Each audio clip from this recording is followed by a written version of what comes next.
نحمده ونصلي على رسوله الكريم أما بعد أعوذ بالله من الشيطان الرجيم بسم الله الرحمن الرحيم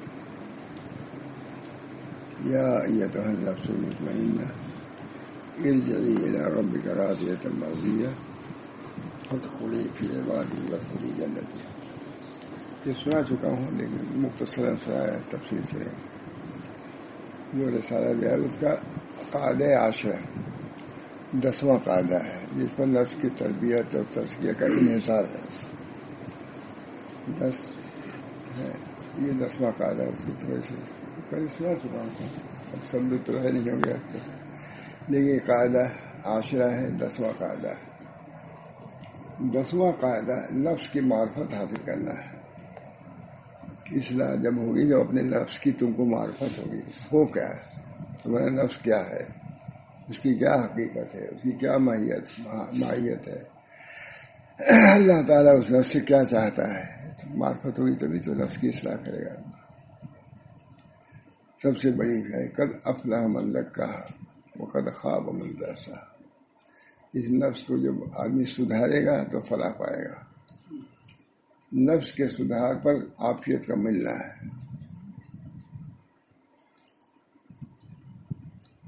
اب ایک خواب ذہن میں آیا لیکن اب کیا بیان کروں اپنا خواب لیکن کچھ حرج نہیں سمجھ. میں نے خواب دیکھا حضرت شاہ رسول اللہ صلی اللہ علیہ وسلم ابتدائی میں کہ بہت بڑا درخت ہے جسے برگد ہوا درخت ہے بہت بڑا درخت اور اس کی ہر پتیوں میں جیسے شادی بیاہ میں ہوتا ہے نا پتیوں میں بلب لگا دیتے ہیں جگہ جگہ ہوتا ہے. تو ہم نے اسی خواب میں دیکھا تھا. یہ اس آنکھ سے یہاں دیکھا اب دیکھا بہت بڑا درخت ہے اور ہر پتی میں بلب لگے ہوئے ہیں. میں نیچے سے کوئی الماری ہے کتاب رکھتا ہوا چلا جا رہا ہوں. بہت اونچی سیڑھی تھی پہنچا تو اسے ہوتا ہے کہ وہ دب گئی. ایسا معلوم ہے کہ میں گر نہ جاؤں. تو وہاں اس درخت کی ایک ٹہنی تھی تو اس کو میں نے پکڑ لیا اور اس ٹہنی کا نام تھا قد افلح من زکاہا. اس ٹہنی کا نام تھا. حضرت نے تعبیر دیا ہاں بھائی میں یہی تو کہتا ہوں کہ علم کے ساتھ تزکیہ نفس ضروری ہے. صرف الماری میں کتاب رکھتے تھے کبھی آج تک نہیں بیان کیا میں نے. آج معلوم ابھی یہ نہیں چاہ رہا تھا بیان کرنے کو لیکن میں نے شروع کیا سمجھ گیا. بہت بڑا درخت ہے اور ہر درخت پر بلب لگے ہوئے اور پتے پر جو چمکنے کے بعد پتے سب. اور میں نیچے الماری ہے کتاب رکھتا جا رہا تھا. جب بہت اونچائی پہ گیا تو دراصل یوں ہو گئی ہوتی ہے نا سیڑھی تو مان میں گر نہ جاؤں. تو وہاں وہ درخت کا کی ٹہنی تھی اس کو میں نے پکڑ لیا اور بچ گیا میں. تو میں نے حضرت سے بیان کیا کہ حضرت اور اس ٹہنی کا نام قد افلح من زکاہا تھا. کہا فرمایا کہ ہاں بھائی میں یہی چاہتا ہوں نا کہ علم کافی نہیں ہے تزکیہ نفس ضروری ہے. تم کو تزکیہ نفس سے بچایا.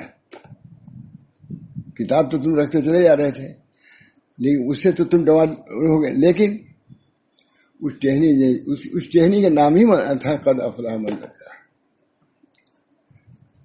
اللہ تعالیٰ مجھ کو اس کی سعادت نصیب فرمائے کہ میں اپنے نفس کی اصلاح کر لوں. قد افلح من زکاہا فلاح پائی جس نے اپنے نفس کا تزکیہ کیا. مدار ہے اس کے علاوہ کوئی راستہ نہیں ہے فلاح کا. کوئی راستہ نہیں. قرآن کہہ رہا ہے قد افلح من زکاہا فلاح پائی اسے جس نے نفس کا تزکیہ کر لیا. بڑے بڑے علماء ہوئے ہمارے صاحب اس میں نہیں آئے ان کے علم میں بھی برکت دی. انہی لوگوں کے علم کو لوگوں نے لیا ہے جنہوں نے تزکیہ نفس کیا ہے. امام غزالی وغیرہ معمولی لوگ ہیں مجھ سے. علم بھی ہے اور عمل بھی ہے. اتنا اپنے کو بچایا جنگلات میں رہے اپنے کو چھپانے کے لیے جانا. پھر کہا کہ اب کچھ اصلاح ہوئی چلو. گئے ایک مدرسے میں تو تخت سیاہ پر لکھ رہا تھا مدارس سمجھانے کے لیے کہ قال امام الغزالی، امام غزالی نہیں، امام غزالی پیچھے بیٹھے ہوئے تھے، کہا یہ تو یہاں بھی آفت آ گئی مجھ کو، جنگل سے چھوڑ کے آیا تھا مدرسے میں، یہاں بھی میرا نام کو چھپانے کی بات کر رہا ہوں، یہاں تو یہ کہتے ہیں بڑی ڈگری لے کے آئے، کوئی پوچھتا بھی نہیں، ڈگری تو تزکیہ نفس کے لے کے آئے تھے، اور وہ چاہتے تھے کہ اس کے لیے معین کیا ہے، اخفا معین۔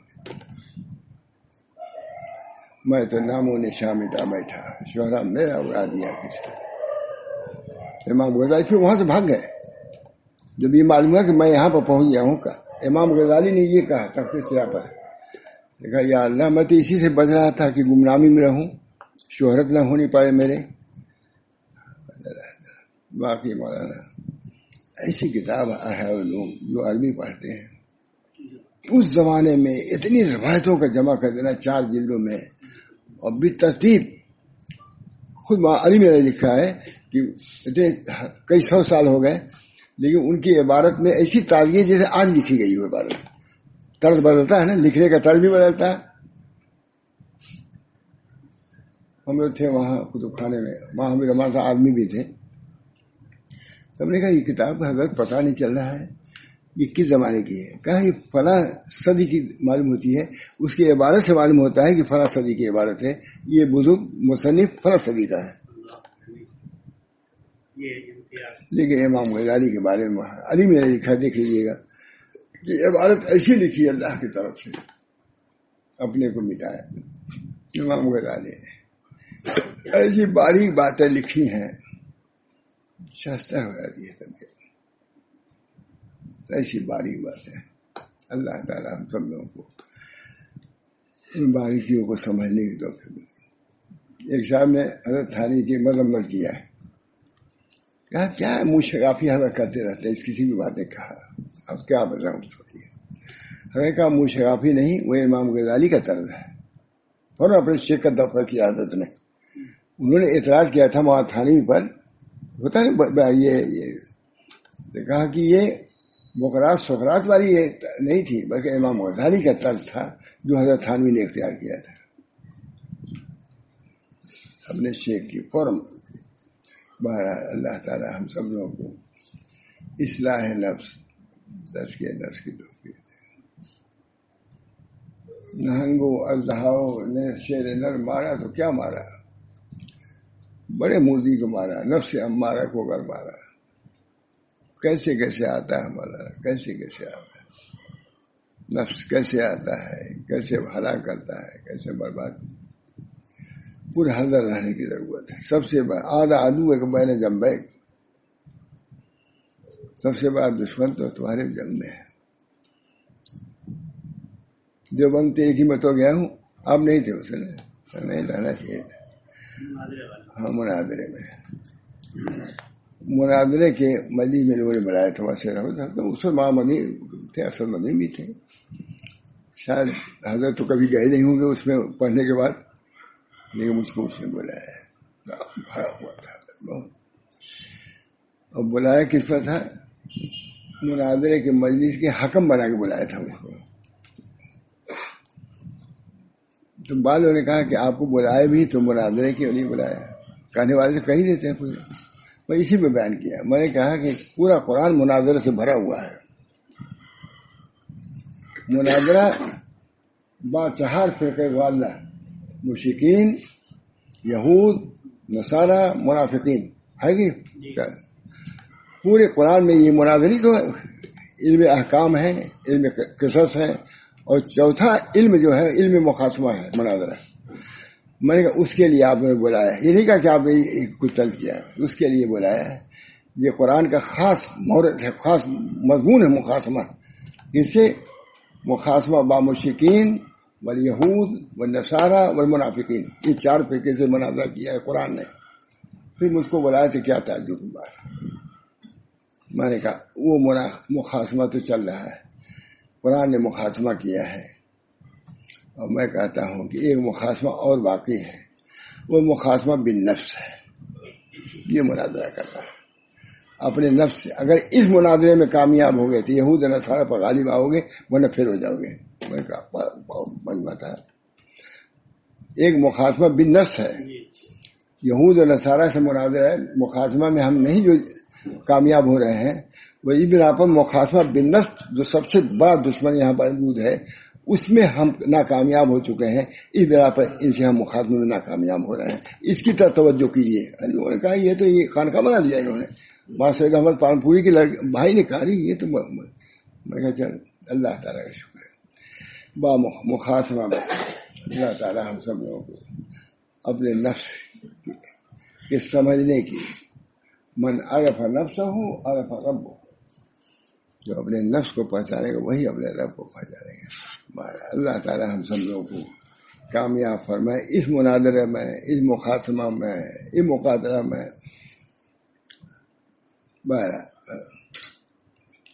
آٹھواں کیا ہے؟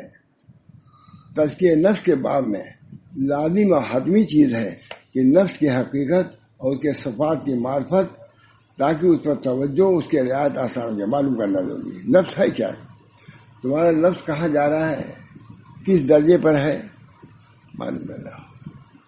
اس کو آزاد نہ چھوڑو فرماتے ہیں. اور اس پر آنے والی آفات کا علاج بآسانی ہوتی ہے. جب جانو گے تب تو علاج کرو گے. تم کو معلوم ہی نہیں کہ کن امراض میں نفس ہمارا مبتلا ہے، کس کی دوا کی ضرورت ہے، علاج کی ضرورت ہے. اللہ تعالیٰ نے اپنی کتاب میں نفس کے 3 مشہور صفات کا ذکر فرمایا ہے کہ کیا؟ نفس مطمئنہ، نفس لوامہ، نفس امارہ.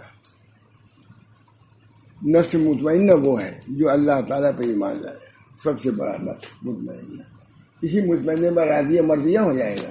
اللہ کو پسند، اللہ کو وہ پسند اور اس کو اللہ پسند. راضیہ مرضیہ مطلب یہ ہے وہ راضی اپنے اللہ سے اور وہ راضی اپنے بندے سے، دونوں طرف ہوگا تب تم عملہ ہے.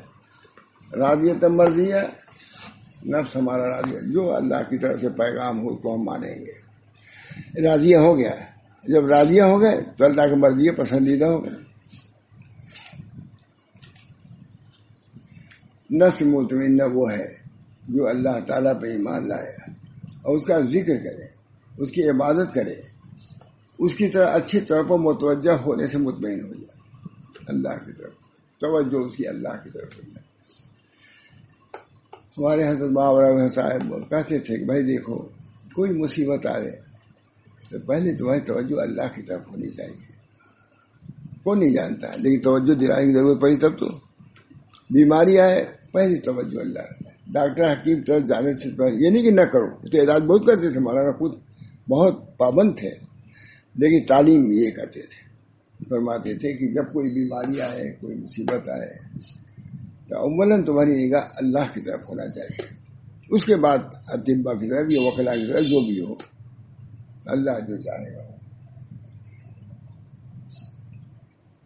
الذین آمنوا وتطمئن قلوبهم بذکر اللہ، الا بذکر اللہ تطمئن قلوب.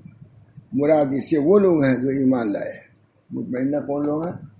وہ لوگ ہیں جو ایمان لائے اور اللہ تعالیٰ کے ذکر سے ان کے دلوں کو اطمینان ہو جاتا ہے، وہ لوگ مطمئنہ والے ہیں. نیز اللہ تعالیٰ نے ارشاد فرمایا یا ایتھا النفس المطمئنہ ارجعی الی ربک راضیۃ مرضیہ وادخلی فی عبادی وادخلی جنتی. اے اطمینان والی روح تو اپنے پروردگار کی طرف چل. اے اطمینان والی روح تو اپنے پروردگار کی طرف چل، اس طرح کہ تو اس سے خوش اور وہ تجھ سے خوش، ایسے چلو، پھر تو میرے بندوں میں شامل ہو جا. جب اپنے کو مٹاؤ گے تو پھر ہمارے بندوں میں شامل ہو جاؤ گے اور میری جنت میں پہنچ جاؤ گے. نفس اس مطمئنہ ہو گیا. نفس لوامہ وہ ہے جو انسان کو اس کے غلط کام پر یا واجب کی عدم ادائیگی یا اطاعت میں کوتاہی پر ملامت کرے. لوامہ ملامت کرنا، لفظی سے معلوم ہوتا ہے کوئی کوتاہی ہو تو ملامت، تم نے اللہ کے حق میں کوتاہی کیا ہے، یہ ذہن میں رہے. اللہ کیا تمہارا پروردگار ہے. نفس لوامہ وہ ہے جو انسان کو اس کے غلط کام پر، واجب کی عدم ادائیگی پر یا طاعت میں کوتاہی پر ملامت کرے. جیسا کہ اللہ تعالیٰ نے سورہ قیامہ میں ارشاد فرمایا ولا اقسم بالنفس اللوامہ، اور میں نفس لوامہ کی قسم کھاتا ہوں. 2 ہو گئے. تیسرے کیا ہے؟ نفس امارہ. نفس امارہ بسو وہ ہے جو انسان کو محرمات اور گناہوں کے ارتکاب پر آمادہ کرے. یہ ہے امارہ، امر کرنے والا. نفس امارہ بسو وہ ہے جو انسان کو محرمات اور گناہوں کے ارتکاب پر آمادہ کرے اور اس کو بری اور غلط جگہوں پر لے جائے اور گندے اور رذیل کام کرنے پر ورگلائے، جیسا کہ سورہ یوسف میں اس کا ذکر ہے. وما ابرئ نفسی ان النفس لامارۃ بالسوء الا ما رحم ربی. اور میں اپنے نفس کو بری نہیں بتلاتا، نفس تو بری بات ہی بتاتا ہے. نفس تو بری بات بجوز اس کے کہ جس پر میرا رب رحم کرے وہی بچ سکتا ہے. وہ امر کرتا ہے برائی کا، اگر آپ نے اس پر عمل کیا ہلاک ہو جائیں گے، برباد ہو جائیں گے. وہ تو چاہتے ہی ہے. ہاں مگر اللہ تعالیٰ کی رحمت ہو تو اللہ تعالیٰ تمام شرور سے آفات سے بچتے ہی چلا جائے گا، اللہ بچائے گا. نفس کے یہ 3 اوصاف در حقیقت نفس کو پیش آنے والے احوال ہیں، اور یہ احوال بدلتے رہتے ہیں اور ان واردات کے اعتبار سے تغیر پذیر ہیں جو نفس کو پیش آتی ہیں. چنانچہ یہ صفات نفس کے حالات کے اعتبار سے ایک انسان کے اندر ایک ہی دن میں جمع ہو سکتی ہیں. سب چیزوں لوامگی بھی ہو، مطمئنہ بھی ہو، امارگی بھی ہو. اہل علم نے اس نفس کی مثالیں بیان کی ہیں جو انسان کے ساتھ نفس کے حال کی وضاحت کرتی ہیں تاکہ مسلمان کے لیے اس کا سمجھنا آسان ہو جائے، پھر اس کی اصلاح و تزکیہ میں کوشش مجاہدہ میں مشغول ہو جائے. وہ کیا ہے؟ میں یہاں 2 بڑے امام کی 2 مثالوں پر اکتفا کرتا ہوں. مثال اول، امام آجوری اپنی کتاب ادب النفوس میں بیان فرماتے ہیں کہ میں تمہارے سامنے ایک مثال دیتا ہوں جس کا معاملہ تم پر مخفی نہ رہے گا انشاءاللہ تعالی. تمہیں معلوم ہونا چاہیے کہ نفس کی مثال گھوڑے کے خوبصورت بچے کی طرح ہے. بڑے آدمی ہے یہ. تمہیں معلوم ہونا چاہیے کہ نفس کی مثال گھوڑے کے خوبصورت بچے کی طرح ہے. جب اس کو کوئی دیکھنے والا دیکھتا ہے تو اس کا حسن جمال اس کو بھا جاتا ہے، لیکن اہل بصیرت اس کے متعلق یہ کہتے ہیں کہ اس سے فائدہ اس وقت اٹھایا جا سکتا ہے جب اس کی تربیت بھی ہو جائے. وہ تو گھوڑے کے بچے ہوتے خوش، یہ کہتے ہیں یہ مفید نہیں ہو سکتا جب تک اس کی تربیت نہ ہو. گھوڑے ہوتے ہیں اس کو سدھایا جاتا ہے باقاعدہ تربیت، ورنہ اس کی چال میں یا گدھے کی چال میں کوئی فرق نہیں رہے. لکھا ہے کسی نے کہ اگر اس کو سدھایا نہیں گا گھوڑے کا، گھوڑے کو یہ گدھا تو قدم چل ہی نہیں سکتا، اس کے اندر صلاحیت ہی اللہ نے نہیں رکھی ہے. گھوڑے کے اندر صلاحیت رکھی ہے، لیکن جب اس صلاحیت کو کام میں لایا جائے گا تب وہ گدھے سے ممتاز ہوگا، ورنہ وہ اور گدھے دونوں برابر، کوئی فرق نہیں. جیسے وہ قبر دوڑتا ہے گدھا، اسے گھوڑا بھی اسی دوڑے گا. اور نہیں تو گھوڑے ایسے چلتے ہیں وہ صاحب ہے کہ چائے پیتے رہے پانی اور قدم چلتے ہیں. ہمارے دادا بڑا ماہر تھے چلنے میں گھوڑے پر، کتنی سرکٹ گھوڑا آتا تھا پکڑ لیتے تھے، مشہور تھے. ہاں وہی سواری گھوڑے تھے. جس کے گھر میں گھوڑا رہتا تھا وہ بڑا آدمی سمجھا رہتا ہے، بڑا گھر گھوڑا بڑا. اس سے فائدہ اس وقت اٹھایا جا سکتا ہے جب اس کو تربیت دے کر خوب سدھار لیا جائے اور بہترین ادب سکھایا جائے. تب اس کو بلانے اور بھگانے کی صلاحیت اور اس پر سوار کی سواری ہو سکتی ہے.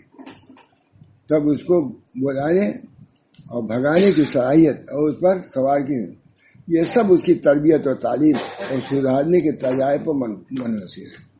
اس گھوڑے کے بچے کو تربیت صحیح ہوگی تبھی اس پر سواری بھی کر سکتے ہیں. لیکن اگر اس کو سدھایا نہ گیا، تعلیم و تربیت سے آراستہ نہ کیا گیا تو اس کے حسن و خوبصورتی سے کوئی فائدہ نہیں ہوگا. ہے خوبصورت، اچھی مثال دیا ہے. بہت بڑے آدمی ہیں یہ، ان کی کتاب کا ہم نے ترجمہ کیا تھا. وہ حسن خوبی کو اور ضرورت کے وقت اس کے فوائد اور نتائج کے مطابق اسے سوار کی تعریف نہیں ہوگی. ضرورت کے وقت، اب ضرورت ہے اچھی سواری کی، ہمارے لوگ جانتے ہی نہیں، گھوڑا لے ہی نہیں جاتے، اس کی تعریف ہوگی. بچہ تھا خوبصورتی کی تعریف تھی، لیکن جب سواری کا وقت آیا معلوم ہے پھر تو اس کی تعریف ہوگی. کا بالکل بیکار ہے یہ. پس اگر گھوڑے کے بچے کا مالک اہل بصیرت کی یہ نصیحت قبول کرے اور یقین کرے کہ یہ بات صحیح ہے تو اس کو کسی ماہر تربیت کرنے والے اور سدھارنے والے کے حوالے کر دے جو اس کی تربیت کرے بغیر اس کو گھوڑا کام ہے وہ کرنے میں کوئی فرق نہیں. بہت اچھا. پھر یہ بھی معلوم ہونا ضروری ہے کہ سدھارنے والا اور تربیت کرنے والا تربیت کے فن سے بھی وہ بھی واقف ہے کہ نہیں. وہ واقف ہوا تبھی تو سدھارے گا, اس کی بھی ضرورت ہے. اس علم ریاضت پر اس کے پاس صبر ہو جو اس کو حاصل ہے. اس علم ریاضت پر اس کے پاس صبر ہو جو اس کو حاصل. چاہتا اگر اس کے پاس ریاضت کے ساتھ صبر بھی ہے اور اس کے مطابق خیر خائی کے ساتھ تربیت کرے تو اس گھوڑے کے بچے کا مالک ان سے منتف ہوگا, تب ہوگا. وہ بھی سدھارنے والے کے اندر بھی مہارت ہونی چاہیے. لیکن اگر تربیت کرنے والے کو تربیت کرنے کی معرفت نہ ہو اور گھوڑے کے ادب سکھانے کا علم بھی نہ ہو تو اس گھوڑے کے بچے کو خراب کر دے گا. آج خراب ہو رہا ہے ہمارے زبان, جانتے ہی کیا تربیت, اور اپنے نفس کو بھی تھکائے گا اور اس کے سوار کے نتائج پر تعریف نہ ہوگی. اور اس کے سوار کے نتائج پر تعریف کیا کہے گا کہ ہم کو تھکا ڈالا اس نے. گھوڑے بھی بعض ایسے چلتے ہیں کہ تھکان نہیں ہوتا, بعض گھوڑے ایسے چلتے ہیں کہ جس کو ایسے تھکان ہوتا ہے. اگر تربیت کرنے والے کے پاس گھوڑے کی تربیت کرنے کے آداب کا علم ہے مگر وہ اس علم و معرفت کے باوجود تربیت کرنے پر مشقت کو برداشت نہ کرے اور آرام طلبی کو پسند کرے اور تربیت کے بارے میں جو ہمدردی اور خیرخواہی لازم ہے اسے سستی برتے تو وہ بھی گھوڑے کے بچے کو خراب کر دے گا. تربیت کرنے والے کے اندر بھی صلاحیت ہونی چاہیے اور وہ اس کا خیرخواہ ہو کہ ہم کو تربیت کرنی ہے, اور اس کے ساتھ برا کرے گا اور وہ بلانے اور بھگانے کی صلاحیت نہ رکھے گا. اس کا ظاہر تو اچھا ہوگا مگر باطن بالکل خراب ہوگا, کسی کام کا گھوڑا نہیں ہوگا. بس اگر اس کا مالک ہی اس کی تربیت کرنے والا ہو تو اس کو اس غفلت اور سستی پر ندامت ہوگی جس دن ندامت اس کو فائدہ نہیں دے گی. مالک کو ڈھنگ نہیں, اسے تربیت کیا ہے. کوئی تربیت کرنے والا اچھا نہیں ملا, وہاں جا کے معلوم ہوا کچھ نہیں, ویسے ہی آ گیا ہے. جب وہ دوسرے کو بلانے کے بعد دیکھے گا کہ اسے بلایا تو آ گیا اور اس کو پا لیا اور بھاگنے کے موقع پر وہ بھاگا تو سلامت رہا, لیکن اسے اپنے گھوڑے کے بچے کو بلایا تو نہ پایا. دوسرے کے گھوڑے کے بچے تو آ گیا لے گیا, لیکن اپنے بچے کو جس کی تربیت نہیں کیا وہ کبھی آئے گی نہیں. دیکھ رہی گھروں میں دیکھ رہی کریے دوسرا آ جاتا ہے جناب, اور جب بھاگا تو سلامت نہ رہا. یہ سب کچھ معرفت کے بعد غفلت اور سستی اور قلت صبر کا نتیجہ ہے. جب آپ تربیت میں محنت نہ کریں گے تو بچے ویسے ہی رہ جائیں گے. ہے نا کتنی عمدہ, اس کو سنایا نہیں تھا معلوم کیوں. پھر وہ اپنے نفس کو ملامت اور توبیخ کرنے لگے اور کہنے لگے کیوں تو نے کوتاہی کی, کیوں تو نے تقصیر کی. ہائے میرے قلب, صبری کی وجہ بے صبری قلت صبری کی وجہ سے تمام مکروہات میری طرف لوٹ آئے. واللہ المستعان, میری بے صبری کا نتیجہ ہے, میں نے صبر نہیں کیا اس کی تربیت پر. اس کا نتیجہ یہ ہے کہ میرا گھوڑا کارآمد نہیں رہا. اس طرح اولاد کے بارے میں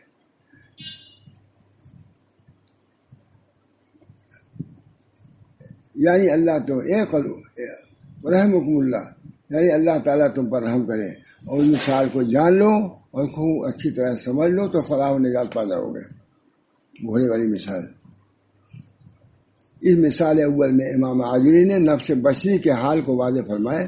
یہ نفس اس گھوڑے کے بچے کی طرح ہے جس کی تربیت کی اور تربیت میں صبر کی ضرورت ہے, اور یہ ایسے امور کے علم کے ساتھ ہوگی جو نفس کو درست کر سکے اور اس کا تزکیہ کر سکے. یقین انسان جب اس کی معرفت اس کی تربیت میں کوتاہی کرے گا تو انجام کار بہت ہی نادم ہوگا. دوسری مثال ہے, اللہ تعالی ہم سب لوگوں کو اپنی تربیت کی فکر, اپنے بچوں کی تربیت کی فکر عطا فرمایا. پہلے تو اپنی ہی ہے اپنی تربیت, کیا کر رہے ہو, کیا نہیں کر رہے ہو, دوا کھا رہے ہو کہ نہیں کھا رہے ہو, غذا صحیح ساری مل رہی کہ نہیں. جب بہت اہتمام کرو گے تب صحت بنے گی, بدنی. اسی طرح قلب کی صحت کے لیے بھی کچھ چیزیں ایسی ہیں جو اختیار کرنی ہیں اور کچھ چیزیں ایسی ہیں جو چھوڑنی ہیں۔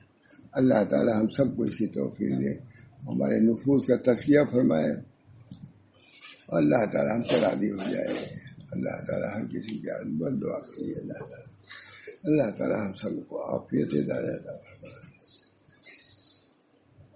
من اوتی کتابہ بیمینہ فیقول اللہ تعالی ہم سب لوگوں کو نفوس کی اصلاح فرمائے، اور ہمارا نام اعمال ہمارے دائیں ہاتھوں میں عطا فرمائے کہ ہم نام اعمال کو اپنے لوگوں کو دکھلا سکیں۔ یہ نام اعمال ہے، یہ ہم نے اعمال کیے جس کی بنا پر اللہ نے ہم کو بخش دیا، جنت میں داخل ہونے کا فیصلہ فرمایا۔ اور اگر اس کے معاملہ برعکس ہوا تو سوائے